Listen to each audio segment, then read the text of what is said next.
Hello. अभी तक अपन ने जो पढ़ा है वो तरंग, जो तरंगाग्र वाला जो अपना प्रकाश की प्रकृति है, तरंग प्रकृति, उसके हिसाब से अपन ने परावर्तन और अपवर्तन को समझा है। अब अपन पढ़ने वाले हैं प्रकाश का व्यतिकरण। और व्यतिकरण को पढ़ने से पहले अपन को उसके अध्यारोपण का सिद्धांत और कला संबद्ध स्रोत को समझना पड़ेगा, जो कि अपन 11th में भी पढ़ चुके हैं। लेकिन एक बार थोड़ा सा यहाँ पे भी हो जाए, ठीक है।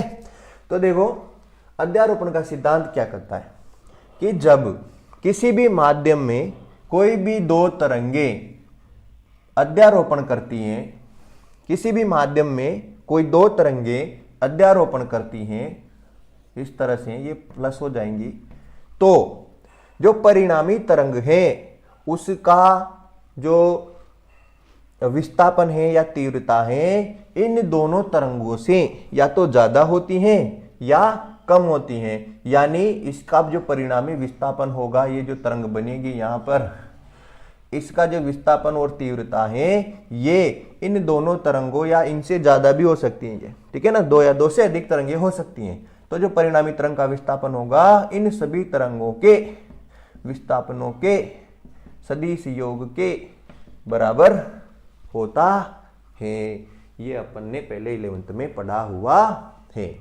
अब क्या होगा, देखो, अगर ये दोनों तरंगे आयाम में बराबर हैं और कला में समान हैं, अगर आयाम में बराबर हैं और कला में समान हैं, तो क्या होगा, कला में समान का मतलब है दोनों का, जहां पर श्रृंग है, इसका श्रृंग है तो इसका भी श्रृंग, इसका गर्त है तो इसका भी गर्त, इसका श्रृंग है तो इसका भी श्रृंग।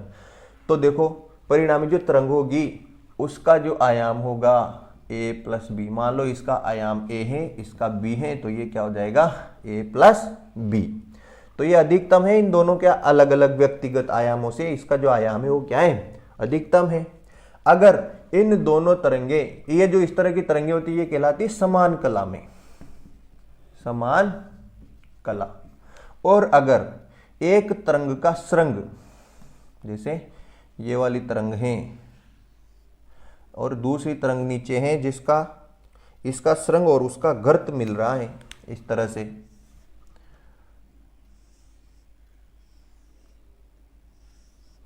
तो जो परिणामी तरंग मिलेगी अपन को वो इस तरह की एक सीधी लाइन मिलेगी, क्योंकि इन दोनों का आयाम बराबर है और कला में ये दोनों विपरीत हैं। कला में विपरीत है तो इसका आयाम इसके आयाम को निरस्त कर देगा, इसका आयाम इसके आयाम को निरस्त कर देगा, इसी तरह ये। तो हर जगह पर, हर बिंदु पर क्या होगा कि जो परिणामी आयाम और तीव्रता है वो अपन को कुछ नहीं मिलेगी। तो ये वाली चीज, इसमें तरंग हमेशा अधिकतम तीव्रता पर रहेगी, इसमें हमेशा न्यूनतम तीव्रता पर रहेगी, इसमें परिणामी तीव्रता हमेशा अधिकतम, इसमें परिणामी तीव्रता हमेशा न्यूनतम। क्लियर है। यानी समान कला में मिलेंगी तो अधिकतम तीव्रता प्राप्त होगी, विपरीत कला में मिलेगी तो न्यूनतम तीव्रता अपन को प्राप्त होगी। क्लियर है यहां तक। अब ये अध्यारोपण की क्या क्या स्थितियां हो सकती हैं कि अगर व्यतिकरण के लिए इनको अध्यारोपण करना है तो उनकी स्थितियां क्या क्या हो सकती है। देखो, अध्यारोपण की स्थितियां हैं कि जब समान आवृत्ति की दो तरंगे, जब समान आवृत्ति की दो तरंग, आवृत्ति क्या होनी चाहिए, समान होनी चाहिए, समान आवृत्ति की दो तरंगे समान कला में एक ही दिशा में चलकर अध्यारोपण करती हैं, एक ही दिशा में चलकर क्या करें, अध्यारोपण करती हैं, तो व्यतिकरण की घटना घटित होती है। यानी व्यतिकरण की घटना कब घटित होगी, जब दो तरंगे एक ही दिशा में चले, दिशा क्या हो उनकी, एक ही हो, एक ही दिशा। दूसरा पॉइंट क्या है, आवृत्ति क्या होनी चाहिए, समान होनी चाहिए। तीसरी क्या चीज है, कला भी समान होनी चाहिए, समान कला में, ठीक है ना।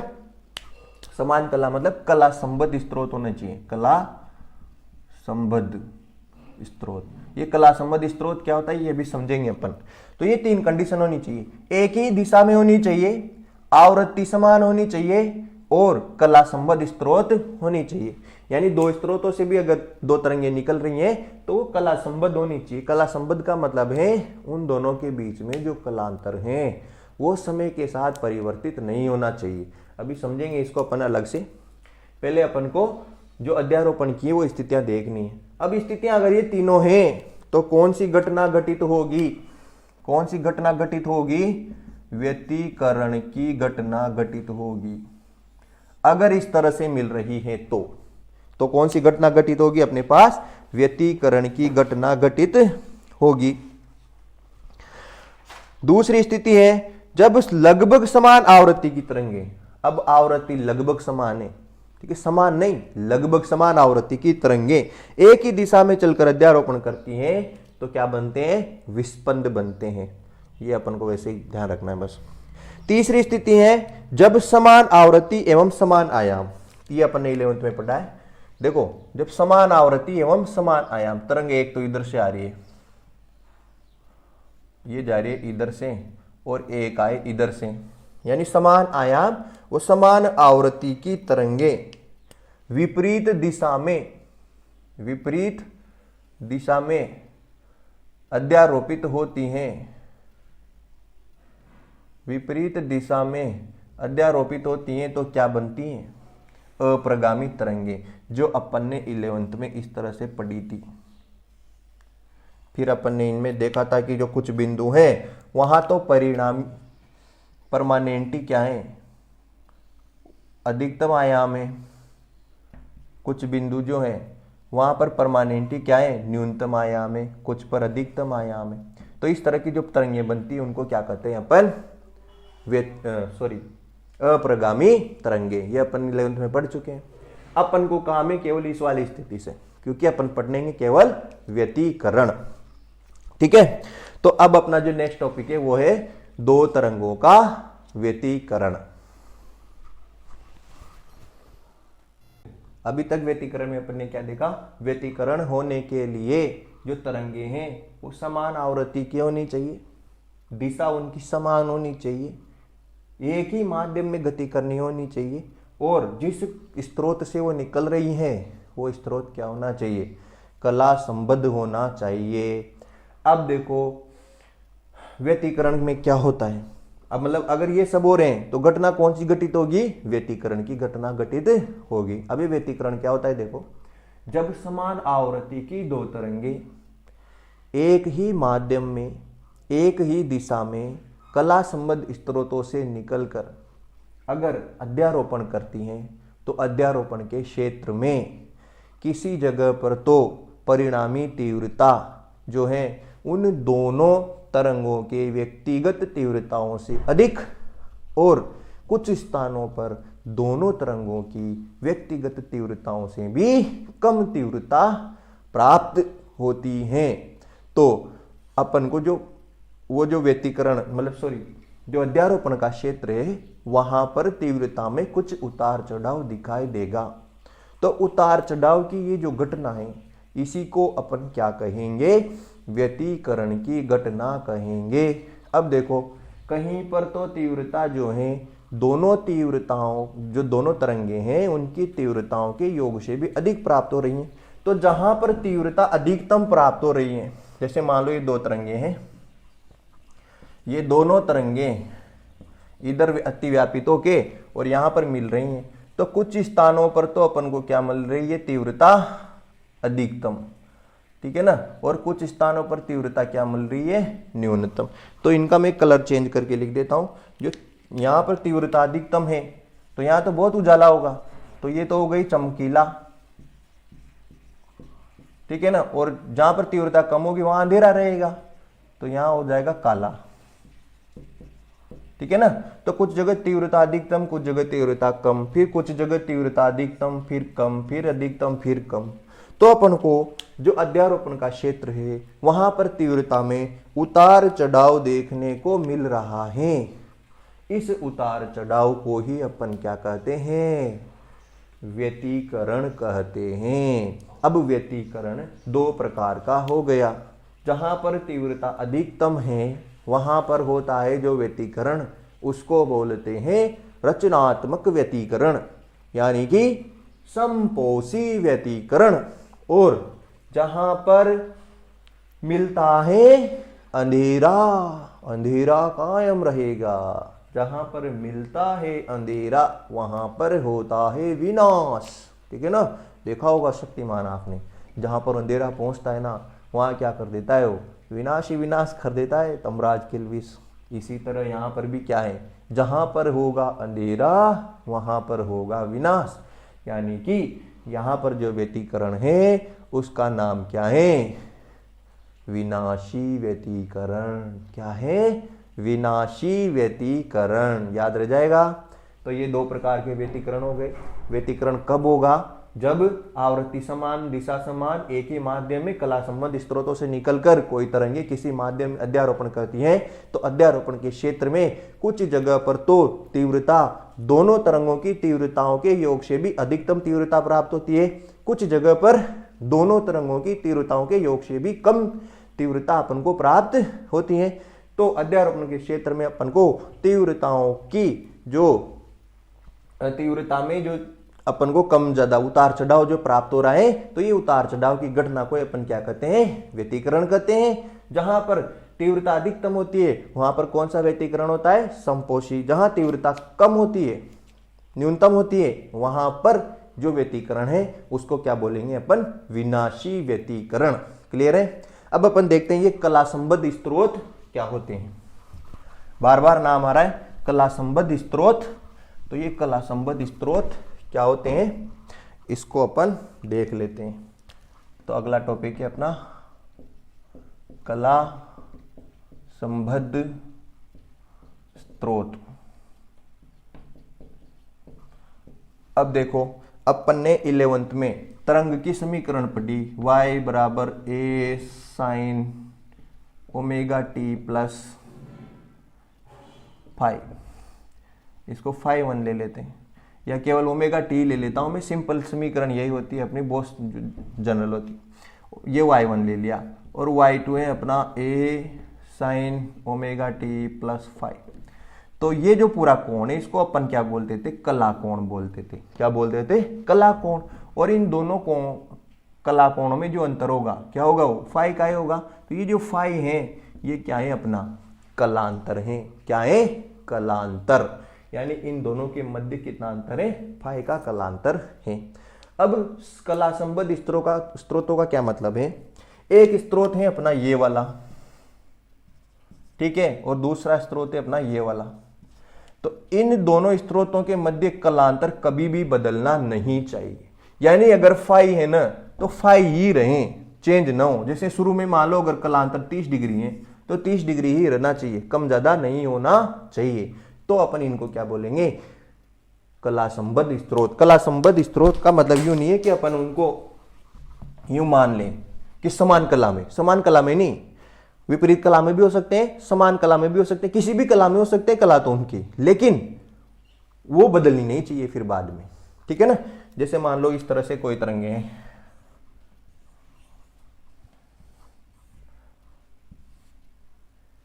आवृत्ति समान रहेगी ना। तो जैसे मान लो अब ये वाली तरंग यहां से शुरू हो रही है, ठीक है ना, ये होनी इस तरह से, तो ये कुछ आगे पीछे है, लेकिन ये हमेशा इतनी आगे पीछे रहनी चाहिए, ज्यादा नहीं होनी चाहिए, कम भी नहीं होनी चाहिए। ठीक है ना। तो इनको अपन क्या बोलेंगे, कला संबद्ध स्त्रोत बोलेंगे। ठीक है। अब कला संबद्ध स्त्रोत प्राप्त करने की शर्त क्या होती है, भाई कला संबद्ध स्त्रोत कब अपन को मिलेगा। तो अगर अपना स्त्रोत अलग अलग है, अगर अपना स्त्रोत भिन्न भिन्न है, दो स्त्रोत अलग अलग हैं, तो अपन को कभी भी कला संबद्ध स्त्रोत नहीं मिलेगा। ठीक है ना। तो कला संबद्ध स्त्रोत होने के लिए जो तरंगे हैं वो एक ही स्त्रोत से निकलनी चाहिए। क्या होनी चाहिए, दोनों स्त्रोत। अब और जो स्त्रोत हैं उनका जो प्रकाश है वो एक वर्णी होना चाहिए। तो सबसे पहले तो प्रकाश एक वर्णी होना चाहिए। ठीक है। ये शर्तें हैं किसकी, कला संबद्ध स्त्रोत प्राप्त करने की। पहली शर्त क्या है, प्रकाश क्या होना चाहिए, एक वर्णी। अगर श्वेत प्रकाश है जिसमें क्या हो, सारे के सारे रंग मौजूद हैं, तो फिर अपन को व्यतिकरण की घटना प्राप्त नहीं होगी। तो सबसे पहले तो क्या होना चाहिए, प्रकाश एक वर्णी होना चाहिए। दूसरा जो अपना घटना है वो है पथांतर बहुत कम होना चाहिए, पथांतर अल्प, अल्प पथांतर। पथांतर का मतलब समझते हैं, 11th पे पढ़ा था। जैसे ये तरंग है, दूसरी तरंग इससे कितनी आगे पीछे है। जैसे मान लो दूसरी तरंग यहां से शुरू हो रही है, तो इन दोनों के बीच में ये पथांतर आ गया। ये क्या है, इन दोनों के बीच का पथ में अंतर, पथ में अंतर, जो इनका रास्ता है उसमें कितना अंतर है दोनों के मध्य, उसको क्या बोलेंगे अपन, पथांतर। तो पथांतर भी क्या होना चाहिए, बहुत कम होना चाहिए। तीसरी चीज है, बस इसकी दो ही शर्तें हैं, ठीक है ना, दो ही शर्तें हैं। क्या क्या, एक वर्णी होना चाहिए और पथांतर बहुत अल्प होना चाहिए, ठीक है। अब आता है व्यतिकरण की आवश्यक शर्तें। व्यतिकरण कब होगा, ये शर्तें अपन डिस्कस कर चुके हैं अभी तक, लेकिन शर्तें भी पूछ सकता है वो कि व्यतिकरण प्राप्त करने के लिए आवश्यक शर्तें क्या होनी चाहिए। तो सबसे पहली शर्त यही, उनके मध्य कलांतर नहीं बदलना चाहिए, ठीक है ना। तो कलांतर पहली शर्त ये, व्यतिकरण की आवश्यक शर्तों में पहली शर्त क्या है, कलांतर परिवर्तित नहीं होना चाहिए। अपरिवर्तित लिख लो, कलांतर अपरिवर्तित होना चाहिए। दूसरी, तरंगों की आवृत्तियां समान होनी चाहिए, ये भी पढ़ चुके हैं अपन, आवृत्तियां समान होनी चाहिए, ठीक है। क्या क्या होना चाहिए, एक तो कलांतर अपरिवर्तित होना चाहिए। कलांतर अपरिवर्तित का मतलब वही हो गया, कला संबद्ध स्रोत होनी चाहिए। आवृत्तियां समान होनी चाहिए, दोनों की आवृत्तियां कैसी होनी चाहिए, समान होनी चाहिए। और दोनों के जो आयाम हैं, आयाम लगभग बराबर होनी चाहिए, लगभग बराबर, ठीक है ना। जितने ज्यादा बराबर होंगे ना ये, उतना ही अपन को व्यतिकरण प्रतिरूप स्पष्ट दिखाई देगा, एकदम स्पष्ट दिखाई देगा। अगर ये आयाम बराबर होंगे, बिल्कुल बराबर होंगे तो बिल्कुल क्लियर दिखाई देगा, जितने बराबर होंगे उतने ही अधिक क्लियर अपन को व्यतिकरण दिखाई देगा। क्यों दिखाई देगा, क्योंकि जब विनाशी व्यतिकरण होगा और आयाम बराबर होगा, तो विनाशी व्यतिकरण में आयाम बराबर होते ही उनकी तीव्रता क्या हो जाती है, एकदम शून्य हो जाती है। और जो काला अपन को दिखाई दे रहा अंधेरा, एकदम अंधेरा दिखाई देगा अपन को वहां पर, ठीक है। तो अपन को व्यतिकरण प्रतिरूप जो है एकदम स्पष्ट दिखाई देने लग जाएगा। तीसरी हो गई। चौथी जो चीजें जो अपन व्यतिकरण जहां पर प्राप्त कर रहे हैं, जो पृष्ठभूमि है वो कैसी होनी चाहिए, काली पृष्ठभूमि होनी चाहिए, काली पृष्ठभूमि होनी चाहिए अपनी, ठीक है ना। पृष्ठभूमि कैसी होनी चाहिए, काली होनी चाहिए, तब जाके अपन को व्यतिकरण स्पष्ट प्राप्त होगा। क्योंकि जहां काला है वहां तो काला ही दिखाई देगा, लेकिन जो चमकीली फ्रिंजें हैं वो काली पृष्ठभूमि में क्या होती है, अपन को बहुत अच्छी चमकीली दिखाई देने लग जाती है। तो अपन उस अपनी जो पृष्ठभूमि वो कैसी होनी चाहिए, काली होनी चाहिए। एक और इनकी जो दिशा है ये अपन पहले देख ही चुके हैं, समान दिशा होनी चाहिए, समान दिशा होनी चाहिए। जो तरंगे हैं वो किसी समान दिशा में गमन करनी चाहिए। और उनके अगर ध्रुवण तल समान है, अगर ये ध्रुवण क्या होता है ये भी अपन इसी चैप्टर में लास्ट में पढ़ेंगे, लेकिन जो लास्ट अपनी शर्त है वो क्या है, अगर ध्रुवण तल इनके समान हैं तो क्या होना चाहिए, जो स्लिटें हैं जो वो बहुत पास पास होनी चाहिए, स्रोत क्या हो, बहुत पास होनी चाहिए, ठीक है ना। और एक और है कि जो स्रोत हैं, स्रोत से जो पर्दा है जहां पर अपन को प्राप्त हो रहा है, स्रोत से पर्दा बहुत दूर होना चाहिए, बहुत दूर होना चाहिए, तो व्यतिकरण प्रतिरूप अपन को स्पष्ट प्राप्त होगा। अब आता है अपना दूसरी चीज, ये तो हो गई अपनी व्यतिकरण की शर्तें, ठीक है ना। अब आता है अपना, अगर व्यतिकरण को अपन को स्पष्ट रूप से दृष्टिगोचर करना है, एकदम क्लियर देखना है, तो क्या होना चाहिए, तो व्यतिकरण फ्रिंज के दृष्टिगत होने की शर्तें, ये भी देख लो साथ के साथ ही। दृष्टिगोचर होने के लिए ये जो मैंने बताया ना अभी, पहली शर्त तो यही है, जैसे मान लो यहां पर स्रोत है और अपन को यहाँ पर फ्रिंज प्राप्त हो रही है, इतनी दूर अपना पर्दा है, तो इस दूरी को अपन बोलते हैं डी। तो डी जो है ये बहुत अधिक होनी चाहिए। इन दोनों स्रोतों के बीच की दूरी को बोलते हैं स्मॉल डी। ये स्मॉल डी बहुत कम होनी चाहिए, स्मॉल डी तो बहुत कम और डी बहुत ज्यादा, ये दो शर्तें हैं। और ये जो पृष्ठभूमि है ये क्या होनी चाहिए, काली। ये तीन शर्तें हैं, इससे अपन को जो व्यतिकरण है वो स्पष्ट रूप से दिखाई देगा। ठीक है, तो ये हो गया अपना व्यतिकरण। अब व्यतिकरण का आता है यंग का द्विस्लिट प्रयोग। ठीक है, यंग का द्विस्लिट प्रयोग अब आता है। अब देखो, जो यंग ने जो प्रयोग किया था वो व्यतिकरण की जो घटना घटित हुई अपन ने देखी। व्यतिकरण की घटना क्या होती है, जब दो तरंगें अध्यारोपित होती हैं तो कहीं पर तो तीव्रता अधिकतम होती है, कहीं पर तीव्रता न्यूनतम होती है। तो इस प्रकार की घटना को व्यतिकरण कहते हैं। अब व्यतिकरण की जो घटना है उसका प्रायोगिक प्रदर्शन किसने किया, तो प्रायोगिक प्रदर्शन किसने किया, यंग ने। इसने क्या किया, सूर्य का जो प्रकाश होता है उसको, इधर से सूर्य का प्रकाश आ रहा है, ठीक है, उसको एक यहां पर पर्दा लगा दिया, तो यहां पर ये अपन को एक स्रोत मिल गया S1, इसको बोलते हैं सूची छिद्र। ये एक सूची छिद्र हो गया। अब अपन ने तरंगाग्र पढ़ा था, तो यहां पर अब ये देखो इधर से तरंगाग्र के रूप में आ रहा था, तो अब ये यहां पर बिंदु स्रोत हो गया। बिंदु स्रोत होते हैं जो अपना जो प्रकाश है तरंगाग्र के रूप में इस तरह से गति करेगा आगे। ये एक स्रोत हो गया। अब इसने क्या किया, इसके बाद आगे दो इस प्रकाश को निकालकर किस पर डाला, दो सूची छिद्रों पर।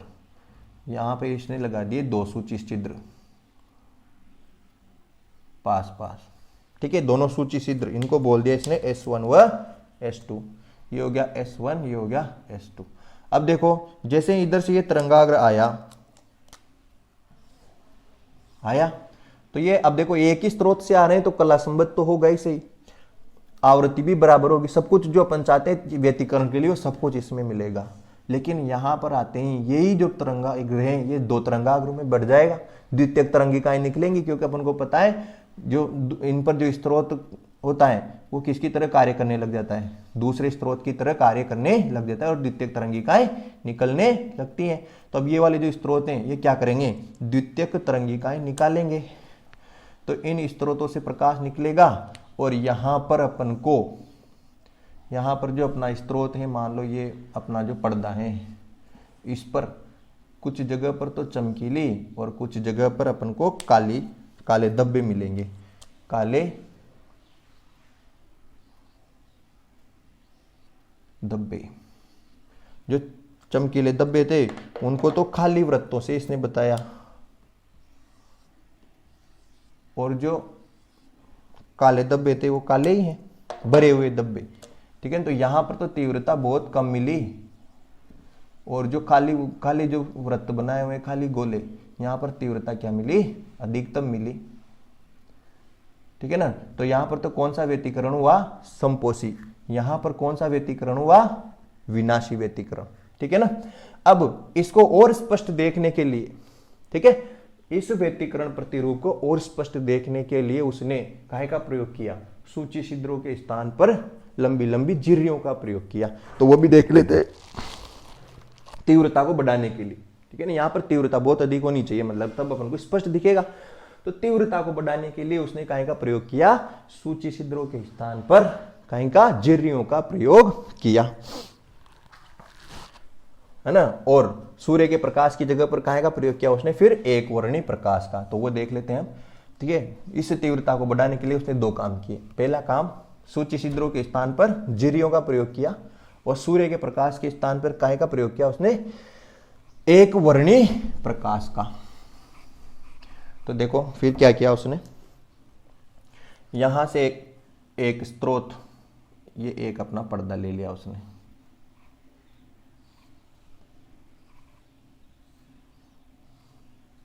ठीक है।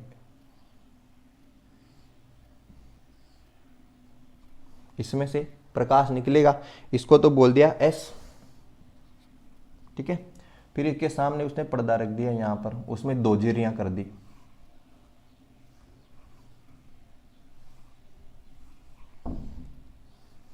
सॉरी,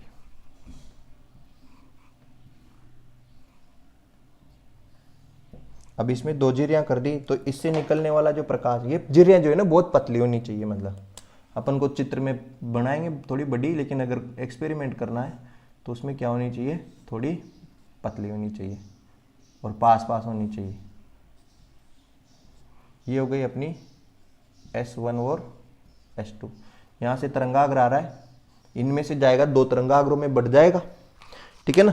S1 S2 हो गई।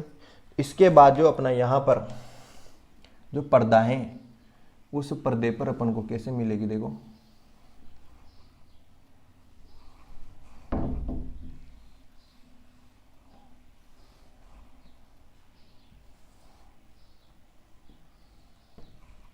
उस पर अपन को इस तरह से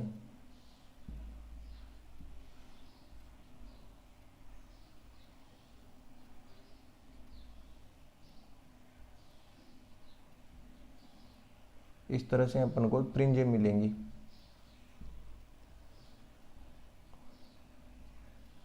तीव्रताएं कम ज्यादा मिलेंगी।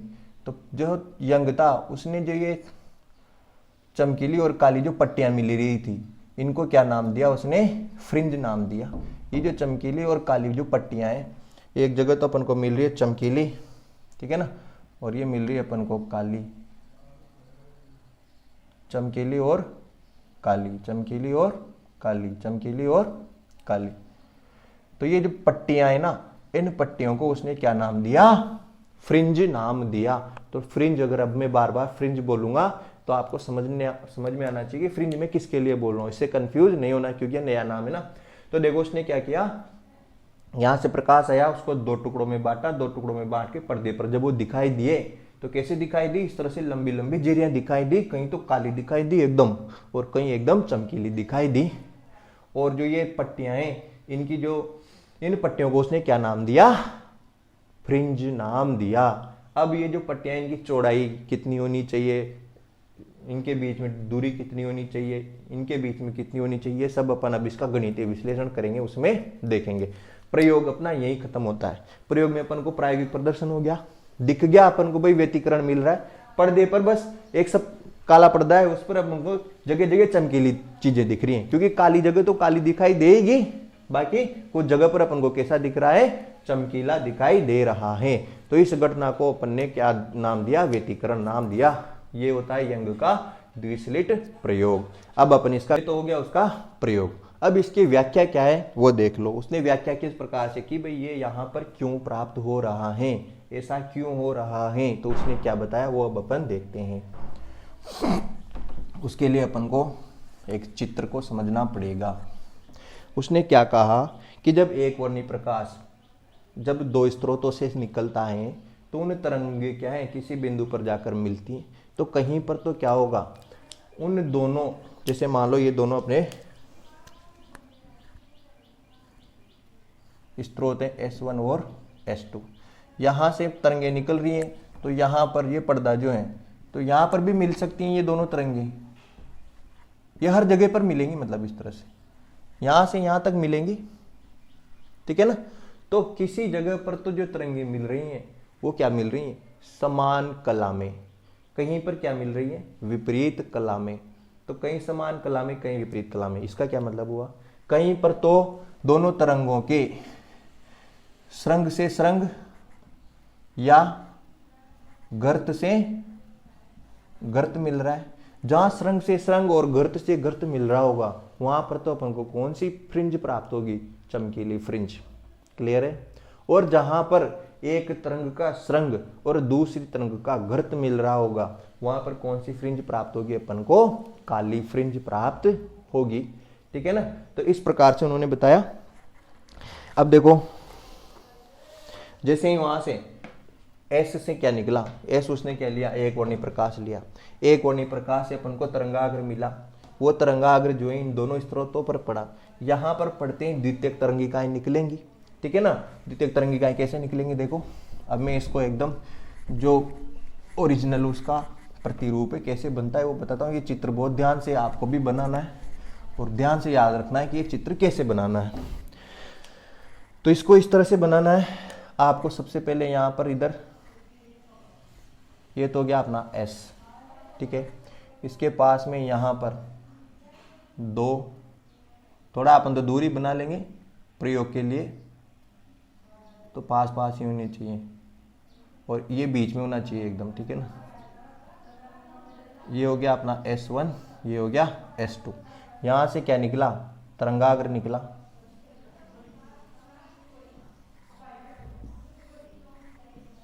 ठीक है, इस तरह से। अब ये तरंगाग्र क्या होगा, दो स्रोतों में बढ़ जाएगा। दो स्रोतों में बढ़ते ही अब देखो, जो तरंग होती है उसमें श्रृंग भी होता है और गर्त भी होता है। मैं श्रृंग को तो बनाऊंगा किससे, इस वाले इंक से, किससे, नीली। आपको काली दिखाई दो तो भी चलेगी। एक को मैं काली बनाऊंगा, एक को लाल बनाऊंगा, ठीक है ना। तो जो अपना उच्चिष्ट श्रृंग है वो तो रहेगा अपना नीला। तो आप लोगों को क्या करना है, यहां पर प्रकार रखकर और व्रत बनाने, अर्धव्रत, ठीक है ना, इस तरह से चाप बनाने, ठीक है ना। पेन को किस में रखकर, प्रकार में रखकर। तो आप कॉपी में बनाओ तो कलरफुल ना बनाओ, तो एक को तो कैसे बनाना, आप एकदम डार्क लाइन किससे बनानी है, ये उससे, प्रकार से, ठीक है ना, एकदम ये डार्क लाइन बन गई अपनी। दूसरा कैसा बनाना है अपन को, डैश डैश करके लाइन बनानी है, इस तरह से डैश डैश, ये डैश डैश मानना लाल वाली लाइन को, ठीक है ना। और कैसे बनाना है, जैसे अपना स्केल है, पहले तो अपन ने कितना खोल लिया उसको, 0.5 खोल लिया, 0.5 सेंटीमीटर खोल लिया। उसके बाद ये पहली लाइन बना ली। उसके बाद फिर क्या करना है, 1 सेंटीमीटर खोल लेना है और दूसरी लाइन बनानी। फिर तीसरा 1.5 खोलनी है और तीसरी लाइन बनानी है, ठीक है ना। तो ये आपको लगातार इसी तरह से करता रहना है, मैं बना दे रहा हूं।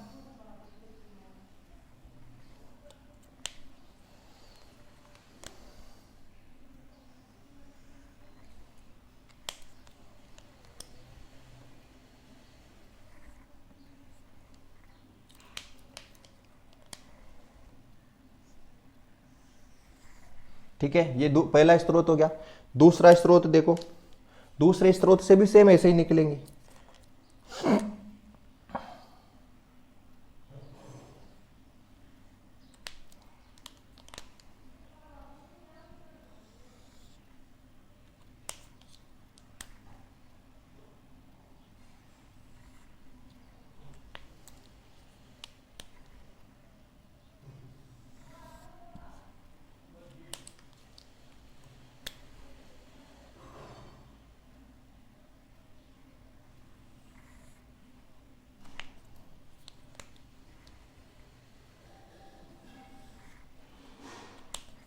ठीक है ना, इधर तो अपन को दिख ही नहीं रहा कुछ, उधर की तो आ ही नहीं रही, तो अपन तो केवल यहाँ पे बना लेते हैं थोड़ा।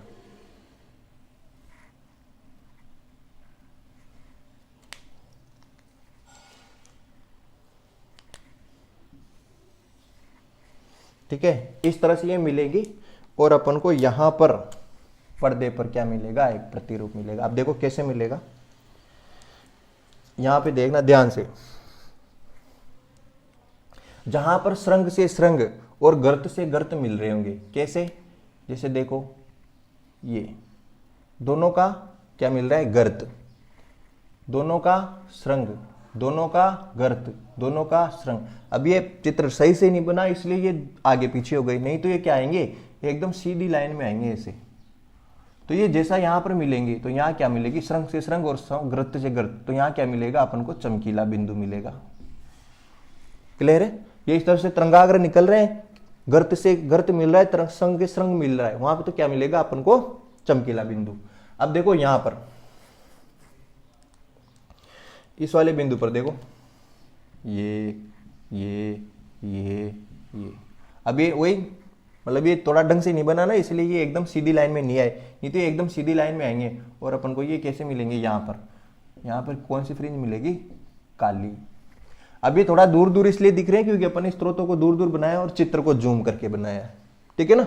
ये बहुत पास पास ही मिलेंगे अपन को, और इनकी चौड़ाई भी होती है थोड़ी, यहाँ से यहाँ तक ये काली है तो यहाँ से यहाँ तक काली दिखाई देंगी, है ना। फिर वापस देखो उसके बाद वापस देखो, ये हो गई अपनी गर्त से गर्त, श्रृंग से श्रृंग, गर्त से गर्त, श्रृंग से श्रृंग, गर्त से गर्त, आगे और बनाएंगे तो श्रृंग से श्रृंग। तो इन लाइनों को अगर अपन सीधा किरण बनाए तो ये अपन को यहाँ पर फिर क्या मिलेगी, चमकीली, ठीक है ना। तो इसी तरह से ये बार बार देखो, ये फिर तो यहां पर फिर कौन सी मिलेगी, काली, और इसी तरह से ये देखो, ये कौन सी मिलेगी अपन को, चमकीली। तो ये अगर आप प्रकार से बनाओगे और अच्छे से बनाओगे, मैंने जैसे बोला 0.5 सेंटीमीटर, फिर 1 सेंटीमीटर, फिर 1.5 सेंटीमीटर, फिर 2 सेंटीमीटर, 5-6 लाइनें बना लेना। एक को डैश डैश बना लेना, या 2 कलर के पेन ले लेना, एक तो ब्लू कलर का पेन ले लेना और रेड कलर का पेन ले लेना। उनको प्रकार में रखकर इस तरह से बनाना, जहां ब्लू से ब्लू और रेड से रेड मिल रहा हो वो सब गोलों को एकदम सीध में मिलेंगे अगर आप ढंग से बनाओगे। जहां ब्लू से रेड मिल रहा होगा, ठीक है ना, जहां कहीं भी देखो, यहाँ पर, यहाँ पर, यहाँ पर, यहाँ ब्लू से रेड मिल रहा है, ये सब क्या है, श्रृंग और गर्त मिल रहे हैं। श्रृंग से श्रृंग और गर्त से गर्त मिलेगा, वहां पर क्या मिलेगी अपन को, चमकीली। और जहां श्रृंग से गर्त मिल रहा होगा वहां क्या मिलेगी अपन को, काली फ्रिंज मिलेगी। तो इस तरह से व्यतिकरण प्रतिरूप अपन को प्राप्त होते हैं, और यही था यंग का द्विसलिट प्रयोग। अब अपन करेंगे इसका गणितीय विश्लेषण, ठीक है। तो आज यहीं तक कि नेक्स्ट जो वीडियो होगी उसमें अपन करेंगे इसका गणितीय विश्लेषण।